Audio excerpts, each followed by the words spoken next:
नमस्कार, अंजली स्पेशल चॅनलमध्ये सर्व मैत्रिणींचे स्वागत करते। आज मी तुम्हाला फोरटक्स ब्लाउजची शिलाई दाखवणार आहे बिना क्रॉस पट्टीची। या ठिकाणी आता तुम्ही मागील व्हिडिओमध्ये या ब्लाउजची कटिंग पाहिलीच असेल, तर भाईला जोड आहे। तर सर्वप्रथम आपण आधी भाईला जोड कसा दिला पाहिजे ते बघून घेऊया। तर मागील पुढील भाई एकमेकांवर ठेवलेली आहे। आता आपण जोड हा पुढच्या साइडने देणार आहे, तर एका भाईला जो जोड द्यायचा आहे तो वरच्या साइडने ठेवलेला आहे। त्याचबरोबर दुसऱ्या भाईला खालच्या साइडने जोड ठेवून आता याच्यावरती आपण दाबटीप देणार। आता प्लेन कपडा असल्यामुळे काय होतं, जोड देताना एकाच भाईला एक वरती आणि एक खालती होतं। तर त्यासाठी बघा जोड कसा दिला पाहिजे हे तुम्हाला मी दाखवलं। आता हीच भाई आता आपल्याला खालच्या साइडने पण आपण लगेच तयार करून घेऊया। तर या ठिकाणी बघा दुमट टीप मारून घ्यायची। तर ही टीप आपण पाव इंचावरती मारून घेतो आणि त्यानंतर 1 इंच आतल्या साइडला दुमडतो। तर मागचा पुढचा भाग कसा बरोबर आलेला आहे। ज्या वेळेस आपण भाईला खालच्या साइडनी टीप मारून घेतो तर या ठिकाणी पुढचा भाग आला, परत मध्यावरती दोन्ही मागचे भाग आलेले आहेत आणि पुढे पुढचा आलेला आहे। तर हे लक्षात घ्यायचं। प्लेन भाई असल्यानंतर नाहीतर कधी कधी एकाच हाताच्या दोन्ही भाई शिवल्या जातात। तर एक्स्ट्राचं जिथं आपण जोड दिलेला आहे तिथं व्यवस्थित फिनिशिंग करून घ्यायची। वर खाली आलेला कपडा कट करून घ्यायचा। अशा पद्धतीने भाई झालेली आहे। आता आपण पुढील भागाची शिलाई करूया। आता या ठिकाणी बघा टक्स मी कटिंग मध्ये दाखवलेला आहे। ज्याने कोणी कटिंग पाहिली नाही तर मागील व्हिडिओ नक्की बघा, म्हणजे तुम्हाला हा ब्लाउज कसा शिवला हे तुमच्या लक्षात येईल। कटिंग पाहिल्यानंतर आणखीन तुम्हाला सोपं जाईल की हा कटिंग कसा केला आणि शिलाई कशी केली। तर आता या ठिकाणी बघा फोरटक्सचे जे मार्किंग केलेली आहे त्याच्यावरती परत डार्क केलं आणि दुसऱ्या साइडला सुद्धा फोरटक्सची मार्किंग करून घेतली। आता परत याच्यावरती डार्क करून घ्यायचं, कारण की आपल्याला टक्स व्यवस्थित आले पाहिजे। हा आहे मध्य। तर समोरील भाग आपण तयार करतोय। तर ज्या वेळेस क्रॉस पट्टी नसते आणि जी आपली पट्टी खालची दुसरी जोडणार नसेल तेच असेल तर आधी आपल्याला कमरेचा भाग तयार करून घ्यावा लागतो। तर जसं भाईला दंडाला केलेला आहे त्याचप्रमाणे पुढे सुद्धा करून घेतलं। आता बघा आपल्याला सर्वप्रथम मोठा टक्स घ्यायचा आहे, जो मध्यावरती कमरेला असतो तो मोठा टक्स असतो। बाकीचे टक्स हे पाव इंचावरती असतात, हे लक्षात घ्यायचं। आता मध्याचा जो टक्स आहे तो सुद्धा बघा पाव इंच अंतरावरतीच घेतलेला आहे। डबल शिलाई मारायला विसरायचं नाही, लॉक करायला विसरायचं नाही। मग या ठिकाणी तुम्ही डबल शिलाई करा किंवा सिंगल करा, पण लॉक करणं फार गरजेचं आहे। सर्व टक्स आपले एकसारखे आले पाहिजे याची काळजी घ्यायची। शिलाई सुद्धा एकसारखी आली पाहिजे। आता हा आपला समोरील भाग झालेला आहे, तर आता आपण गळ्याच्या बरोबर मध्यावरती हुक लूक पट्टीसाठी आपण कट करून घेऊ। त्याच्या पहिले आपली ब्लाउजची उंची 13.5 आहे, तर आपल्याला शिवून तयार 13.5 मिळाली। आता मध्यावरती या ठिकाणी बघा कट मारून घ्यायचे आणि आता आपल्याला हुक लूकची पट्टी करायची।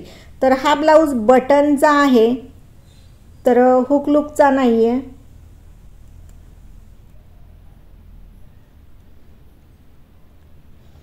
तर या ठिकाणी बघा जिथं आपण ब्लाउजला हुक लावतो त्या ठिकाणी आपण इथं बटन लावतो।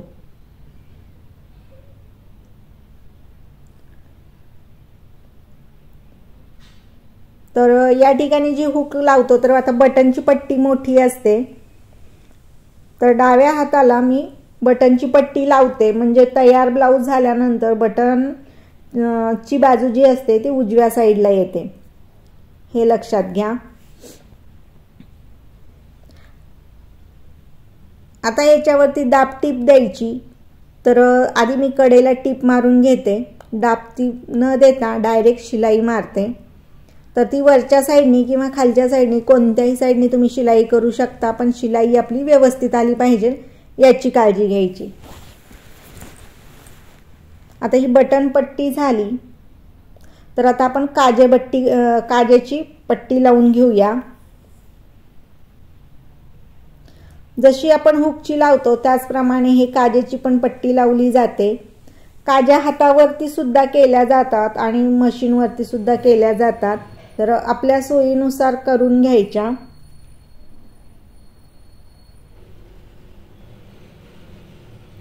तर याला काज बटन पट्टी म्हणतात। तर दोन्ही आपली काज बटन पट्टी सुद्धा तयार होत आली।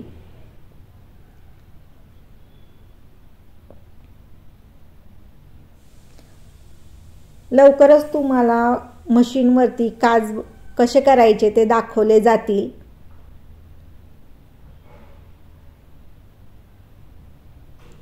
तर हा समोरचा भाग तयार झाला, गळा पण आपला व्यवस्थित आहे। आता मागील भागाला सुद्धा आपण कमरपट्टी सेपरेट लावत नाही, तर पुढचा भाग मागच्या भागावरती ठेवून बघायचा। तर एक्स्ट्रा किती आहे खालच्या साईडला, तर बरोबर आपण जसं माप घेतलेलं आहे त्याप्रमाणे आहे। तर खालच्या साईडला पाव इंचावरती दाब टीप दिली, म्हणजे दुमट टीप दिलेली आहे, त्याच्यावरती परत 1 इंच दुमडले। आता मागील टक्स उंची ही 5.5 इंच पेक्षा कमी घ्यायची नाही, कारण की ब्लाऊजचा गळा कमी आहे।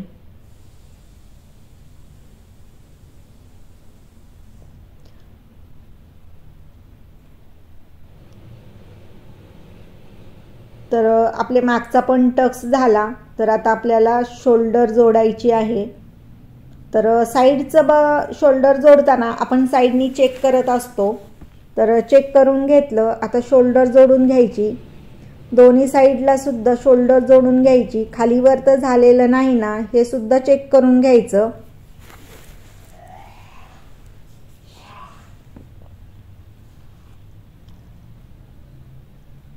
आता आपल्याला गळपट्टी लावायची आहे।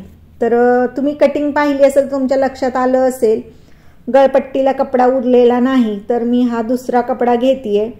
तर मॅचिंगचा भेटला तर उत्तमच, नाही भेटला तर तुमच्याकडे जो असेल तो तुम्ही लावू शकतात। तर माझ्याकडे सिल्कचा मॅचिंगचा होता कपडा, तर तो मी घेतलेला आहे।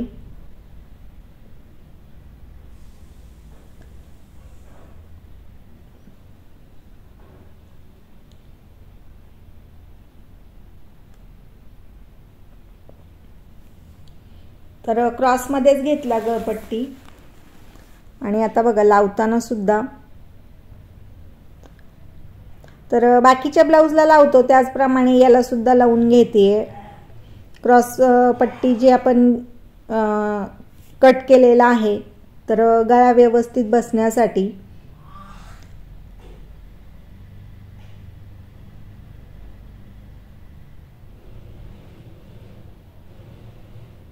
तर पूर्ण आपल्या ब्लाऊजला गळपट्टी मॅच झाली। आता एक्स्ट्राचा कपडा कट करून घ्यायचा। पाव इंचापेक्षा जास्त असेल तर आपल्याला गळपट्टीतला आतील कपडा कट करायचा असतो, नाहीतर गळपट्टीपेक्षा बाहेर दिसतो। गळपट्टी किंवा गळ्याची जी पट्टी असते किंवा गोट असतो तो पलटला जातो। तर मी याच्यावरती दाब टीप देऊन घेतेय। तर याला तुम्ही हात शिलाई करू शकतात किंवा याच्यावरती डबल शिलाई सुद्धा गळ्याला करू शकतात, तर तुमच्या आवडीप्रमाणे। तर मी या ठिकाणी बघा डबल टिप मारून घेतेय। तर ही हात शिलाई करण्यासाठी सुद्धा मी काढू शकते, आणि कडेला टिप मारली तर तुम्हाला हात शिलाई करता येणार नाही। तर आणि याला गोट सुद्धा मारू शकता, तर तुम्ही तुमच्या आवडीप्रमाणे थोडंसं बदल करू शकतात। तर अशा पद्धतीने आपला गळा तयार झालेला आहे।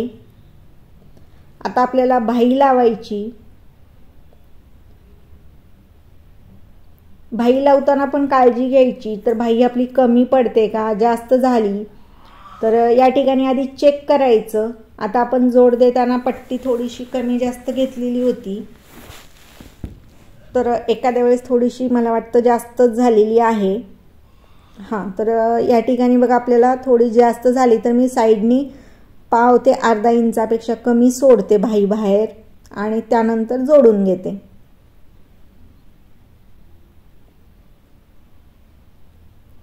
तर शिलाई सुद्धा एकसारखी आली पाहिजे बाहीला, याची काळजी घ्यायची. नवीन असाल तर बाही लावायला थोडासा त्रास होतो. डबल टिप मारून घ्यायची.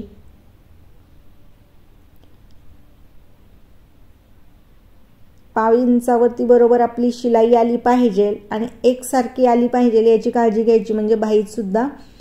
आता या ठिकाणी बघा व्यवस्थित जर बाही लावली तर इथं व्यवस्थित दिसतं. हे चेक करण्याची पद्धत झाली. आता आपल्याला फिटिंग करायच्या पहिले मागचा पुढचा कमरेचा भाग जोडून घ्यायचा, मुंढ्यापर्यंत जोडून घ्यायचं. मुंढ्यामध्ये पण एकमेकांवरती आलं पाहिजे, दंड घ्यायला आले पाहिजे याची काळजी घ्यायची. पुढे मागे जर मुंढ्यामध्ये होत असेल तर आपलं कुठं चुकलंय हे चेक करायचं. आता दोन्ही साईडनी जोडून घेतलेलं आहे, तर आता आपल्याला फिटिंगचं माप टाकायचंय. तर कमरेच्या एका टोकापासून तर दुसऱ्या टोकापर्यंत कमर घेर किती आहे त्यानुसार आपल्याला आता 34 ते 35 कमर घेर आहे. तो उरलेला भाग घ्यायचा, त्याचे 4 भाग करायचे आणि त्याची किती येतात ते कमरेकडे आपण मार्किंग करणार. तर या ठिकाणी बघा 1 इंच कमरेकडे ठेवते. मुंढ्यामध्ये 8.5 ते 8:45 पर्यंत आहे. दंडघेर 6.5. तर दुसऱ्या साईडला सुद्धा याच पद्धतीने मार्किंग करणार. तर कधी कधी कोणाकोणाचं एक साईड जास्त येते, मग आता 8च्या जागी 8.15 सुद्धा कोणाला ठेवावं लागतं. म्हणजे एक्झाम्पल सांगितलं, म्हणजे इथं 8:45 होतं एका साईडला, तर दुसऱ्या साईडला 9 ठेवू शकतात मुंढ्यामध्ये. तर थोडासा बदल तुम्ही ज्या त्या महिलेनुसार करू शकतात. आता मी फिटिंगची शिलाई करतेय. आता साईडला जो उरलेला भाग आहे, जी आपण शिलाई मार्जिनसाठी आपण ठेवत असतो, तर त्या ठिकाणी तुम्ही एक्स्ट्राच्या शिलाई मारून घेऊ शकतात. आता ह्या साईडला सुद्धा मी त्याच पद्धतीने जशी मार्किंग केली त्याच्यावरती शिलाईची फिटिंगची सरळ टिप मारून घेतली. नेहमीप्रमाणे जे उरलेल्या भागावरती तुम्ही शिलाई करू शकतात. एक्स्ट्राच्या टिपा तुम्हाला पाहिजे तेवढ्या मारू शकतात. अशा पद्धतीने आपला ब्लाऊज तयार झालेला आहे. बाही उंची बघा 9.5 होती, तर 9.5 बरोबर आलेली आहे.